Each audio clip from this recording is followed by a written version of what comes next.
जी राधे राधे। आपने श्रवण किया था कि किस तरह राधा बाबा भगवान को पत्र लिखा करते थे और आज हम श्रवण करेंगे कि किस तरह उन्होंने संन्यास ग्रहण किया। पत्रों को लिखने का क्रम निरंतर चलता रहा। एक बार ध्यान करके जब बाबा ने पत्र भगवान को अर्पित किया तो उन्हें मधुर स्वर में किसी की वाणी सुनाई पड़ी, तुम संन्यास ले लो, तुम्हारे संपूर्ण दुखों एवं अशांति का सदा के लिए नितांत अभाव हो जाएगा। राधा बाबा को किसी की आकृति दिखाई नहीं पड़ी, परंतु इतना तो उन्हें स्पष्ट अनुभव हुआ कि ये वाणी लौकिक नहीं थी। राधा बाबा ने इसे ईश्वरीय आदेश माना और उन्होंने संन्यास लेने का संकल्प कर लिया।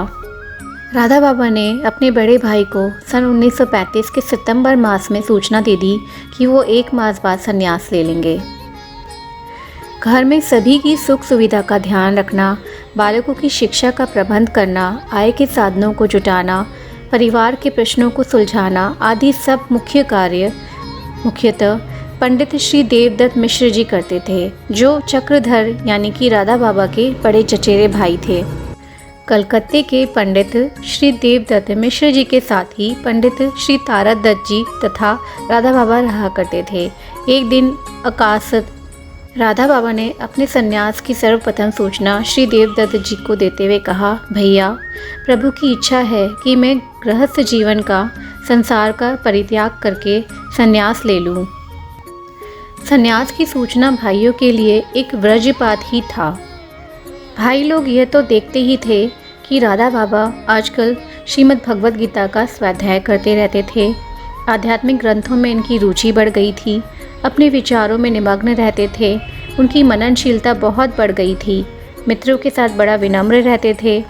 पहले की अपेक्षा उनके आचार विचार व्यवहार में परिवर्तन आ गए थे, पर वे लोग इस बात की कल्पना भी नहीं कर सकते थे कि वह संन्यास लेने वाले हैं। भाइयों ने राधा बाबा को कहा, ये तुम क्या पागल जैसी बात कर रहे हो? क्या ऐसा सोचना कहना उचित है? चित्त को स्थिर और शांत करो। अभी तुम निरे अबोध बालक हो, तुम्हारी अवस्था संन्यास धर्म के योग्य नहीं है। यह सुनकर राधा बाबा ने कहा, संन्यास लेने का मैंने अंतिम निर्णय कर लिया है। छोटे भाई के निर्णय की जानकारी होते ही बड़े भाई सोचने लगे कि इस समय इसकी आयु मात्र 22 वर्ष है। ऐसी कच्ची आयु में इसका संन्यास पत्र कैसे निभ पाएगा? गांव में घर पर इनकी पत्नी है, माताजी हैं, पिताजी हैं। इस समाचार से उन सब पर क्या बीतेगी? अभी तो इसने अपनी पढ़ाई भी पूरी नहीं की। संन्यास का निर्णय लेकर राधा बाबा ने बड़ा ही अविवेकी कार्य पूर्ण किया था। सभी ने बड़े प्रयास किए कि राधा बाबा संन्यास के विचारों का परित्याग कर दे, किंतु सारे प्रयास व्यर्थ गए।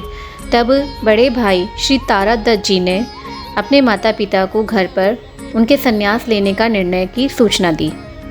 सूचना मिलते ही माता पिता कलकत्ता आने के लिए तैयार हो गए, जिससे वे अपने पुत्र को समझा बुझा सकें।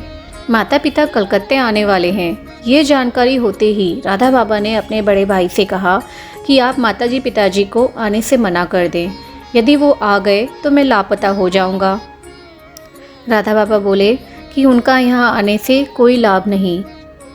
मैं आप लोगों से अनुरोध करता हूँ कि आप लोग घर वालों में से किसी को भी यहाँ आने के लिए सर्वथा मना कर दें।